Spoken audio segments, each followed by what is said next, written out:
Hello, welcome everyone two deshibiker.com। আমরা আছি এখন 5th ঢাকা বাইক শোতে, আর আমরা কথা বলবো এসিআই মোটরসের এক্সিকিউটিভ ডিরেক্টর জনাব সুব্রত রঞ্জন দাস স্যারের সাথে। স্যার, আপনাকে ধন্যবাদ deshibiker.com এর সাথে থাকার জন্য। Thank you. দেশি বাইকারকে অনেক ধন্যবাদ। তারা ইয়ামাহার সাথে অনেক ভালো কাজ করে, আমি দেখেছি তাদের কভারেজগুলি অনেক exciting. So thank you very much. Okay, প্রথমত আমরা সুব্রত রঞ্জন স্যারকে জিজ্ঞেস করব যে আগামী বছরগুলোতে ইয়ামাহাকে বাংলাদেশে জনপ্রিয়করণের ব্যাপারে তারা কি কি কাজ করবে। Thank you. আসলে ইয়ামাহাকে জনপ্রিয় করার জন্য আমরা কন্টিনিউয়াসলি প্ল্যান করি, কিন্তু আমাদের মেজর যেটা আমাদের মানে প্রায়োরিটি থাকে আমাদের এক্সিস্টিং কাস্টমারের সাথে ওয়ার্ড অফ মাউথের উপরে কাজ করি আমরা। সো আমরা এক্সিস্টিং কাস্টমারের সাথে সেফটি বলেন, ট্যুরে বলেন, বাইকিং গ্রুপগুলিকে সাপোর্ট করা বলেন, বাইকিং গ্রুপগুলির দেশের বাইরে ট্যুর করা, এক্সাইটমেন্ট, বাইকারদের যত এক্সাইটমেন্ট আছে, এক্সাইটমেন্ট অ্যান্ড সেফটি, এই দুটো নিয়ে আমরা কাজ করতে চাই। আর কাস্টমার যারা আছে, কাস্টমারদের তো সার্ভিস, আফটার সেল সার্ভিস ভালো হবে।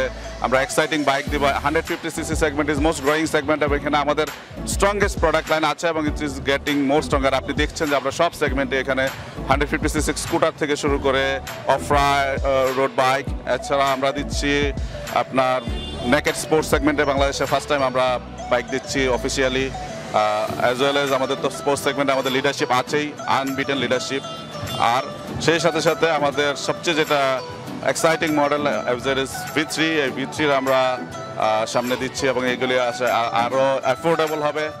এগুলো আমরা এখন সিবিইউতে মার্কেটিং শুরু করব হয়তো মিডল অফ দ্য ইয়ার, দেন এগুলো আমরা স্টেপ বাই স্টেপ। তাছাড়া ইয়ামাহা দিয়ে শুরু করার জন্য আমাদের স্কুটার আমরা অনেক বেশি এক্সাইটিং একটা স্কুটার কমফোর্টেবল প্রাইসে সবাইকে দিই, এবং সেলোটোর আমরা অলরেডি প্রাইস রিভিউ করেছি, এবং সেলোটো এই সেগমেন্টে পাওয়ার অ্যান্ড স্টাইল সেগমেন্ট বলে যেটা, এই সেগমেন্টে বেস্ট বাইক, এবং এই সেলোটোর বাইকটাকে আমরা আরও অ্যাফোর্ডেবল করবো, এবং আমরা আশা করছি যে জুন মাস থেকে বাংলাদেশে সেলোটো ম্যানুফ্যাকচারিং করবো আমরা। এই ঢাকা বাইক শোতে আমরা জানি ইয়ামাহা বেশ কয়েকটি নতুন বাইক ইন্ট্রোডিউস করেছে, যার মধ্যে রয়েছে MT-15, ইয়ামাহা FZS V3 এবং ইয়ামাহা XTZ, একটি অফরোড 150 বাইক। স্যার কাছে আরেকটি কোশ্চেন থাকবে যে অনেকে বলে যে ইয়ামাহার মোটরসাইকেলের দাম নাকি কিছুটা বেশি, এই জিনিসটার কারণটা একটু আমরা জানতে চাচ্ছিলাম আপনার কাছে। প্রথমত ইয়ামাহা আপনার অ্যাপেল টু অ্যাপেল কম্পেয়ার করতে হবে। আপনি যদি অ্যাপেল টু অরেঞ্জ কম্পেয়ার করেন তাহলে হবে না। ইয়ামাহার বাইক সবসময় হাইয়েস্ট স্পেসিফিকেশন, যে সেগমেন্টের বাইকের সাথে কম্পেয়ার করেন তার স্পেসিফিকেশন, ব্রেকিং, কন্ট্রোল, ডিজাইন, এবং যেহেতু আমরা খুব কুইক আপডেট করি এগুলি ডেভেলপমেন্ট কস্ট, যেহেতু ইয়ামাহা এগুলিতে। আরেকটা হলো যে আমরা বাইকগুলি সিবিইউতে ইম্পোর্ট করি, সেই সাথে সাথে আমাদেরকে বাইকের সাথে সাথে আমরা লাইফ লং সার্ভিসের কমিটমেন্ট করি, যেগুলি all together is a cost. কিন্তু আপনি যদি নেক টু নেক কম্পেয়ার করেন, আপনি যদি ইন্ডিয়ান প্রাইস দেখেন, এর সাথে গভর্নমেন্টের ডিউটি অ্যাড করেন, তাহলে দেখবেন যে আমরা অনেক চিপার প্রাইসে বিক্রি করি।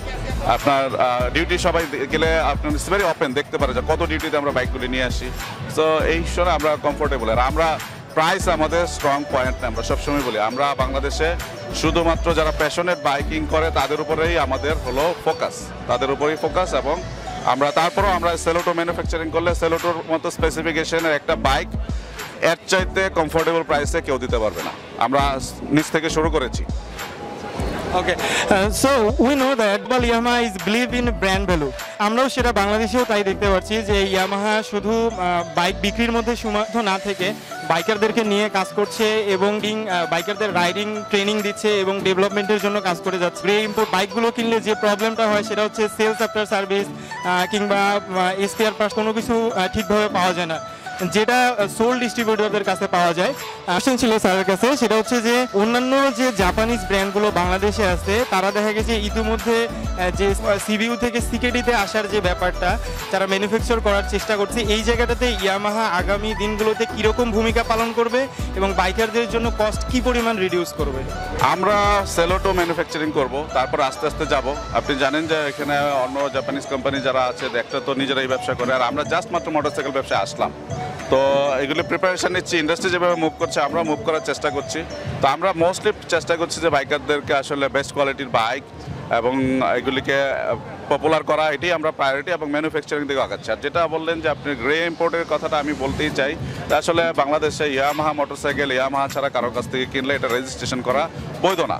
এখন কেউ কেউ হয়তো অন্যভাবে করে নেয় বা কিছু করে, এটা সবার চয়েস না। এবং এটাতে আপনি দেখবেন যে আমরা যেসব মডেল তারা নেক টু নেক আমাদের কিছু আগে নিয়ে আসে, কারণ আমার একটু ব্যারিয়ার থাকে যে 6-7 মান্থ তারা এক্সপোর্ট করে না, তো তারা কিছু বিক্রি করে। এরপরে যখন আসে আসলে আমাদের কাছ থেকে কিনা যারা আগে কিনেছে they are suffering a lot, we feel very bad তারা ইয়ামাহা লাভার, কিন্তু তারপরেও আমরা তাদেরকে সাপোর্ট দিতে পারি না ডিউ টু ইয়ামাহা পলিসি। এবং আমরা রিকোয়েস্ট করবো যে আপনারা সবসময় আমাদের কাছ থেকে যদি বাইকগুলি কিনেন আমরা আপনাদেরকে বেস্ট সার্ভিস দিব, রেজিস্ট্রেশনে কোনো অথরিটি হবে না। এবং বাইক একটা রিস্কি জিনিস, তাই একটা বাইক যদি আপনি আবার একটা ফেক রেজিস্ট্রেশন সহ চালান, এটা আপনার জন্য একটা ডাবল রিস্ক ক্রিয়েট করে। পুলিশ দেখলে আপনার মন দুক করবে, এটা না কিনাই ভালো। Exactly, thank you Subrata Ranjan Das sir. So আমাদেরও একটাই কথা যে যারা শুধু বাইক বিক্রি করবে না বরং সেলস একটা সার্ভিস প্রোভাইড করবে এবং স্পেয়ার পার্টসের নিশ্চয়তা দিবে, তাদের কাছ থেকেই বাইকটা কেনা উচিত। এবং এই ক্ষেত্রে আমরা যে কোনো কোম্পানির যারা সোল ডিস্ট্রিবিউটর তাদেরকে আমরা সবসময় প্রায়োরিটি দিয়ে থাকি। Thanks for everyone for joining in deshibiker.com। So guys, যারা এখন আমাদের ইউটিউব চ্যানেলটি সাবস্ক্রাইব করেনি দ্রুত সাবস্ক্রাইব করে ফেলবেন, আর আশা করছি খুব শীঘ্রই আমরা আপনাদের জন্য আরও নতুন নতুন ভিডিও নিয়ে আসতে পারবো।